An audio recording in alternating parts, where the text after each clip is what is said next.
My 11 Circle presents Cricbuzz Live. So many twists and turns, so much has this game meandered. It's actually very difficult to try and keep track of where we are. So just to take a moment and focus, yes, we are at the halfway stage of the game right now, with India having bowled out their 50 overs to New Zealand, who won the toss and decided to bat first. Ross Taylor, 74, couldn't really get that kick that New Zealand would have wanted from him.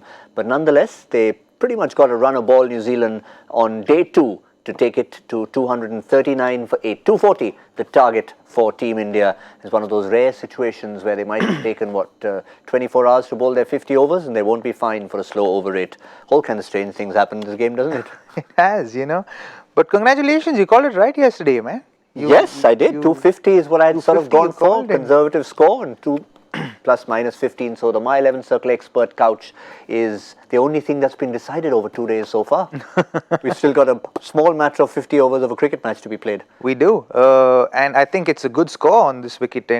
But the good news for India is that the sun's out, so it would have an impact on the pitch. So you'd have to go out and we'll have to wait and see how the new ball plays on this wicket in the first 10 overs, and then you'd know if what kind of approach the batsman will take to chase the score down.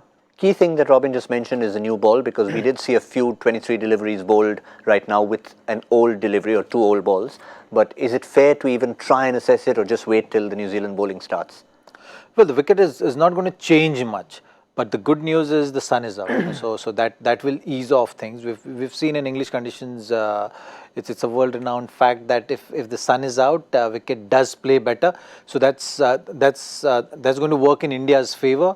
And having said that, that new ball is still going to be a factor. There is no doubt about it that the new ball is going to be that phase where India has to be really careful, not losing too many wickets. But I think this game is going to be about India not losing wicket early in the innings, say about 20 overs. If they're able to tick that box, then it's going to be pretty comfortable chase.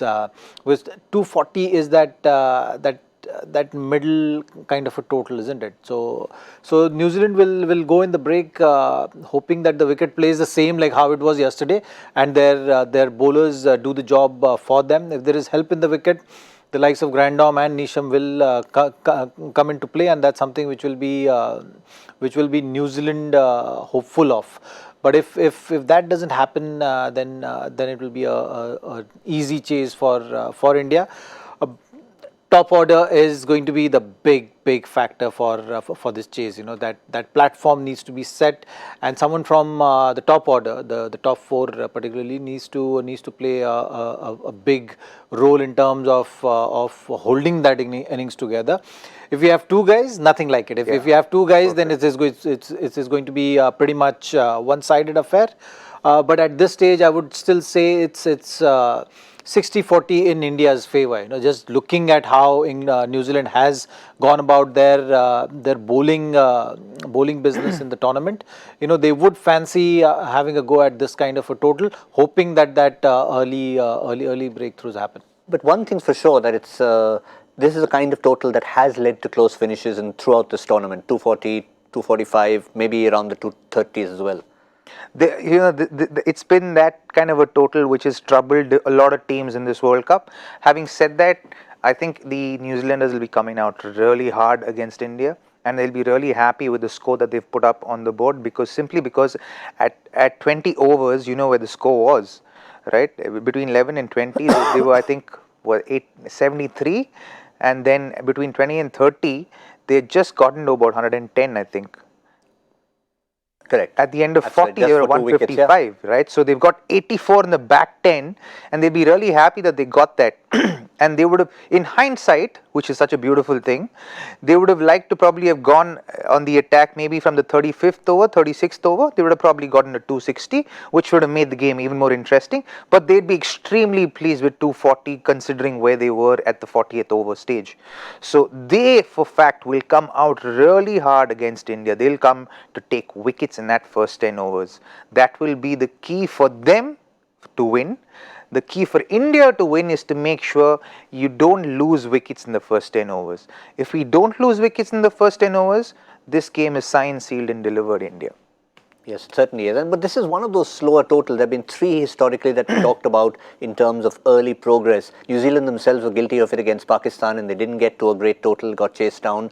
Afghanistan did it once against India. So it was slow going under the conditions. Was these conditions justified to that? Yes, at the end they've got to 239, but will they look back at this game and say that, yeah, those first 10, second 20, we could have done something different? Yes, but what are the margins which you are looking at? You know, is it just 30 runs? 20 runs. Yeah, 25, 30 runs is what we are looking at, and the factor in that, if you look at that New Zealand batting lineup, you know, once again it was the over dependence on Kane Williamson and Ross Taylor was evident of the fact that they didn't have enough resources to get to that total. Once they lose that early wicket, they always back in the game, and that's been their story right throughout the World Cup. So looking at that, they've been used to playing these kind of games, and the batting has not really been consistent, barring these couple of names. So that has been their concern, you know. So I think they approached the innings with that fashion, backing their bowling.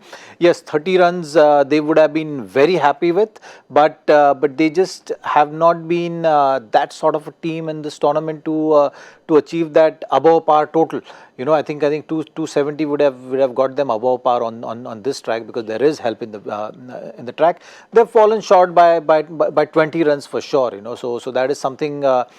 When Indians are looking at this total, I think they should just look at the fact that only 2 players got 70s.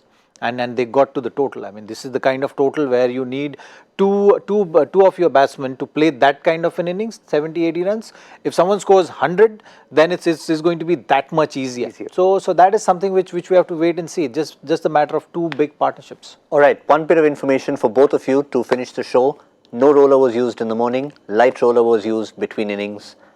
Final thoughts based on that information? Predictably so. You know, India would have thought of not using anything other than the light roller, because you don't want to extract too much moisture out of the wicket, and sometimes the heavy roller can be too heavy and can bring out too much moisture and then suddenly become really helpful to the fast bowlers. So they would have gone with the light roller, and given the fact that the ball also turned a little bit yesterday, maybe because it was a little damp or it was a little rough, there was a little bit of turn for Sir Jadeja. So having all that in mind, they would have gone with the lighter roller to just give it a kind of just to flatten out any dents on the surface, and then use the wicket as is, and that was the right thing to do. And the key, again, like I said, first 10 overs, you want Rohit and Rahul to be batting there at the end of the first 10 overs, and then we're through.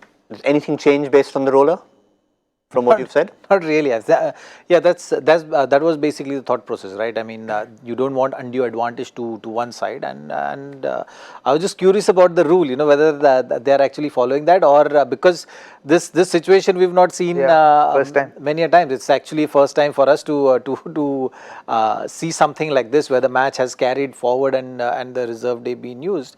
So yeah, nothing. So nothing changes as far as curiosity has satisfied. Absolutely, curiosity satisfied. But that's where we have the show. This is the halftime show. After all that we've been through, we've got half the match to go. India 240 for a place in the World Cup final. How far will they get by the 15th over? We will be there to bring you every little bit on Cricbuzz Combox, and then to either celebrate a journey into the final, or definitely to celebrate a journey into the final for one of these 2 teams. My 11 Circle presents Cricbuzz Live.